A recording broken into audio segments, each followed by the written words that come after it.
제2차 세계대전 당시 대서양에 가라앉아 실종된 군함을 발견하다 잠수부들은 해군 구축함을 지난주 해안에서 40마일 떨어진 지점에서 찾았습니다. 2003년 원격 조종 드론 한 대가 노르웨이 해안 근처에 얼어붙을 듯 차갑고 캄캄한 바닷속 1500피트 아래로 내려가 58년 동안 누구도 조사하지 않았던 난파선에 도달했다. 목표는 제2차 세계대전 마지막 몇 주 동안부터 패드의 인근 해저에 가라앉아 있던 나치 잠수함 U-864였지만 이 임무는 역사조사가 아니라 환경조사를 위한 것이었다. 어부들은 같은 해역에서 계속해서 그물을 잃고 있었고 당국은 위험한 장애물이 해저에 놓여 있다고 믿고 있었다. 하지만 카메라가 드러낸 것은 뒤틀린 강철보다도 더 충격적인 것이었다. 잠수함 자체보다 더 오랫동안 묻혀있던 임무의 흔적이 발견된 것이다. 난파선은 비어있지 않았고 평범하지도 않았다. 퇴적물과 부식, 그리고 붕괴된 격실 아래에는 전쟁이 끝나기 전 첨단 무기 기술과 핵심 물자를 일본 제국으로 보내려 했던 나치 독일의 마지막 필사적인 작전 중 하나와 관련된 화물 컨테이너들이 숨어 있었다. 조사관들이 U-864가 무엇을 싣고 있었는지 파악하자 모든 질문은 완전히 다른 방향으로 바뀌었다. 이것은 더 이상 단순한 침몰 잠수함의 이야기가 아니었다. 어둠 속에서 목표를 보지 못한 채 발사된 단 한 발의 어뢰가 태평양으로 향하던 악몽을 막아냈을지도 모른다는 이야기였다. 발견. 노르웨이 패드의 앞바다의 북해는 차갑고 가혹한 곳이다. 2003년 초가 되자 현지 어부들은 해안에서 약 12해리 떨어진 같은 구역에서 몇 달째 그물이 찢어지고 있다고 호소하고 있었다. 노르웨이 해안청은 컨테이너나 잔해 또는 암석 지형일 것으로 예상하며 장애물을 지도화하기 위해 소나 장비를 투입했다. 하지만 소나 영상에는 해저에 누워있는 대형 잠수함에 분명한 윤곽이 나타났다. 난파선은 두 개의 주요 부분으로 나뉘어 있었으며 손상되었지만 식별이 가능했다. 지휘탑과 긴 내압 선체는 1945년 2월 5일 베르겐을 출항한 독일 해군의 타입 9D2U 보트 U-864의 기록과 일치했다. 이 식별 결과는 발견의 중요성을 더욱 높였다. U-864는 영국 정보부가 긴급한 위협으로 간주했던 임무와 연결되어 있었기 때문이다. 이 잠수함은 나치 독일이 붕괴하던 시기에 출항했다. 독일은 전쟁에서 패배하고 있었지만 여전히 가장 가치 있는 기술을 유럽 밖으로 옮기려 하고 있었다. 최초의 위험 요소는 수은이었다. 조사관들은 난파선 주변에서 오염을 발견했고 이후 평가 결과 U-864가 강철 용기에 보관된 약 67톤의 수은을 운반하고 있었던 것으로 확인되었다. 이는 이 잠수함이 단순한 전쟁의 무덤이 아니라 유럽의 중요한 어업 지역 중 하나에 독성 물질을 서서히 흘려보내고 있는 환경 재앙이기도 하다는 의미였다. 노르웨이 당국은 현장 주변 활동을 제한했고 난파선은 역사적 미스터리이자 환경 오염 위기로 떠올랐다. 하지만 수은은 더 큰 의문을 제기하는 출발점에 불과했다. 전쟁 말기에 독일 잠수함이 왜 그렇게 많은 수은을 싣고 있었으며 왜 그 화물이 유럽이 아니라 일본으로 향하고 있었을까?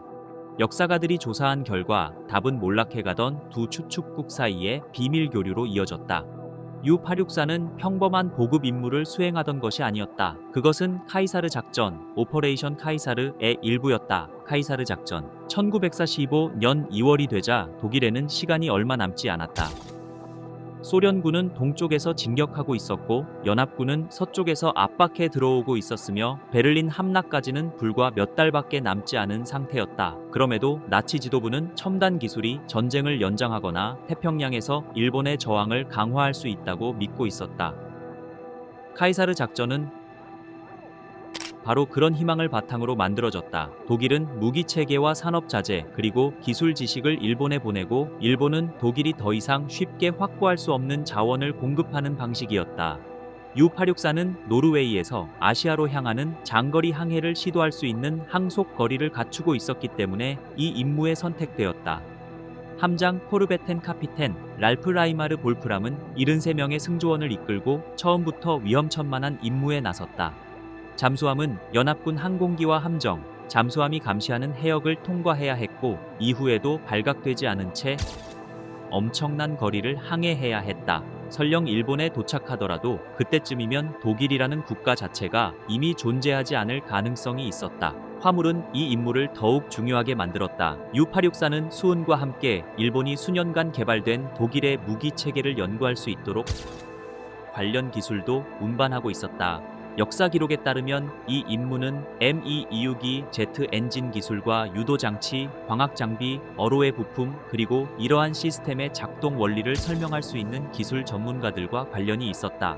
따라서 이 잠수함은 단순히 물건을 운반한 것이 아니라 전문 지식을 운반하고 있었다. 이는 U-864를 독일 공학 기술에 떠다니는 기록 보관소로 만들었다. 모든 상자는 연합군이 일본에 전달되기를 원하지 않았던 정보의 집합체였다. 특히 태평양 전쟁이 더욱 치열해질 것으로 예상되던 시기였기 때문이다. 영국 정보부는 이미 독일 통신을 충분히 해독해 이 잠수함이 중요하다는 사실을 파악하고 있었다. U-864가 베르겐을 출항하자마자 추적 작전은 거의 즉시 시작되었다. 추격. 영국 해군의 V급 잠수함 HMS 벤처러는 제임스 론더스 중위의 지휘 아래 노르웨이 해역을 순찰하던 중 독일 잠수함을 요격하라는 명령을 받았다. 1945년 2월 9일 벤처러의 수중청금기 운용병은 바닷속에서 희미한 프로펠러 소리를 감지했다. 당시 두 잠수함 모두 자망 중이었기 때문에 이런 조우는 사실상 불가능에 가까운 일이었다. 잠수함은 본래 수상 함정을 공격하도록 설계되었지 바닷속에서 서로를 보지 못한 채 결투를 벌이도록 설계된 것이 아니었다. 론더스는 성급함보다 인내를 선택했다.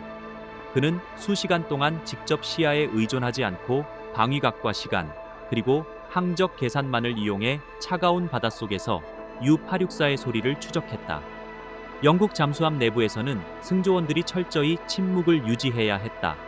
작은 소음 하나가 위치를 노출시킬 수 있었기 때문이다.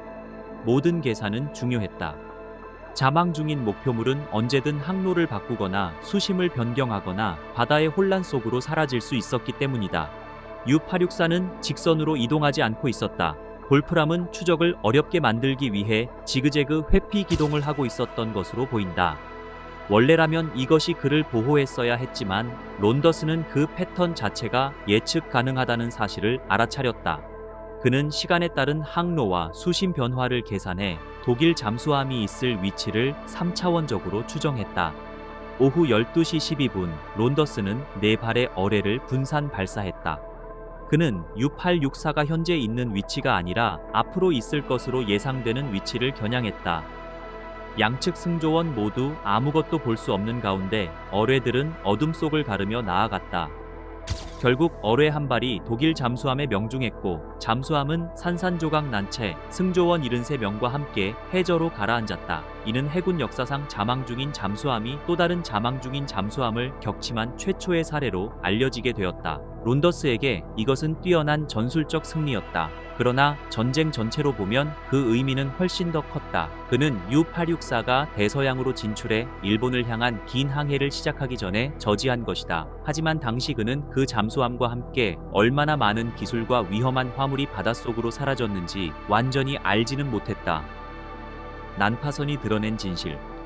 수십 년 후 난파선이 다시 발견되었을 때 가장 먼저 드러난 위기는 여전히 환경을 위협하고 있던 수은이었다. 수천 개의 강철 용기가 잠수함 내부에 적재되어 있었고 부식이 진행되면서 화물은 장기적인 독성 유출원이 되고 있었다. 주변 해저에서는 오염의 흔적이 발견되었고 노르웨이는 난파선을 인양할지 덮어 봉인할지 아니면 완전히 밀봉할지를 두고 논쟁을 벌여야 했다. 하지만 어떤 선택도 위험을 동반했다. 난파선을 건드리는 것 자체가 더 많은 독성 물질을 방출할 수 있었기 때문이다. 역사적 화물 역시 마찬가지로 충격적이었다. U-864와 카이사르 작전의 연관성은 추축국 동맹이 붕괴하기 전 독일이 자국의 최첨단 전시기술 일부를 일본으로 이전하려 했음을 시사했다. 제트 엔진은 연합군의 압도적인 공군력에 맞서기 위해 항공기 성능 향상이 절실했던 일본의 매우 중요한 기술이었다. 기술 도면과 전문가들은 더욱 중요했다. 그것들은 독일 설계를 복제하거나 개량하고 생산하는 데 필요한 시간을 크게 단축시킬 수 있었기 때문이다. U-864를 둘러싼 일부 기록은 독일과 일본의 기술 교류와 관련된 민감한 연구 자료 및 핵 관련 화물 주장도 언급하고 있다.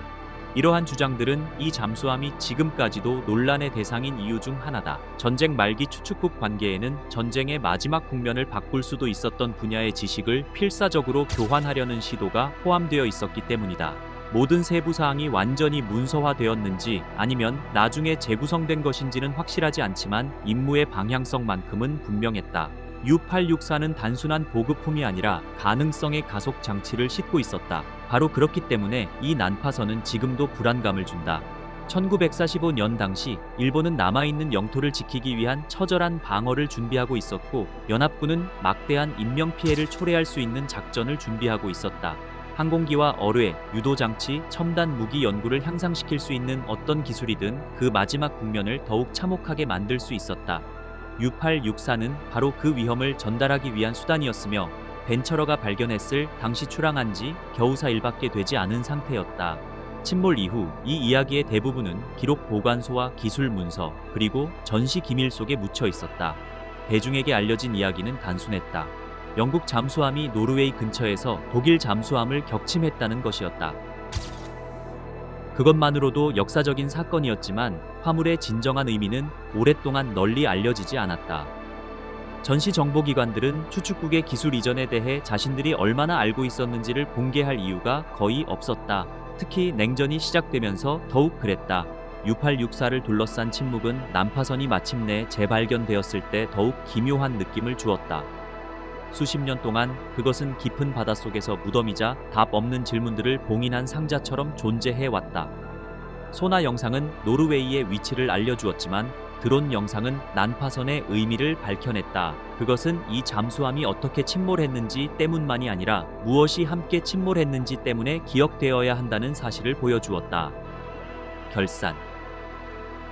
U-864 이야기에서 가장 오싹한 부분은 승조원 전원이 자신들의 마지막 임무가 역사 속에서 어떻게 기억될지 전혀 알지 못한 채 죽었다는 점이다. 73명의 선원들은 자신들보다 훨씬 높은 위치에 있던 사람들이 선택한 화물을 실은 잠수함 안에 갇혀 있었다. 그 화물은 이미 파멸로 무너져 가고 있던 전쟁을 연장하기 위해 준비된 것이었다. 그들은 어뢰가 명중한 순간 몇 초 만에 사라졌고 이후 바다는 거의 60년 동안 그 증거를 침묵 속에 감춰두었다. 2003년 드론이 마침내 해저로 내려갔을 때 그것은 단순한 난파선을 발견한 것이 아니었다. 그것은 세상이 훨씬 더 위험한 마지막 장면에 얼마나 가까이 다가갔었는지에 대한 질문을 다시 꺼내놓았다. 제임스 론더스 중위는 비밀 기술 이전으로부터 미래를 지키기 위해 어뢰를 발사한 것이 아니었다. 그는 명령을 받았고 수중 천금기로 접촉을 확인했으며 적 잠수함이 도주하기 전에 격침할 수 있는 좁은 기회를 포착했을 뿐이었다. 그러나 그 결과는 놀라웠다. 어둠 속에서 이루어진 계산 하나가 일본이 결코 받아서는 안 될 물자와 설계도 그리고 전문 지식을 실은 선박을 멈춰 세운 것이다. 오늘날 U-864는 노르웨이 앞바다 해저에 부서진 채 누워 있으며 그 화물이 남긴 결과들에 둘러싸여 있다. 수은은 이 난파선을 환경적 위협으로 규정하고 있으며 그 뒤에 숨겨진 임무는 이를 제2차 세계대전에서 가장 충격적인 잠수함 이야기 중 하나로 만들고 있다. 심해 드론은 바다가 숨겨왔던 것을 드러냈고 그 발견은 잊혀졌던 한 번의 순찰 임무의 의미를 완전히 바꾸어 놓았다. U-864는 단순히 역사에 의해 침몰한 것이 아니었다. 그것은 역사가 벌인 마지막 필사적인 도박을 실은 채 붙잡힌 것이었다.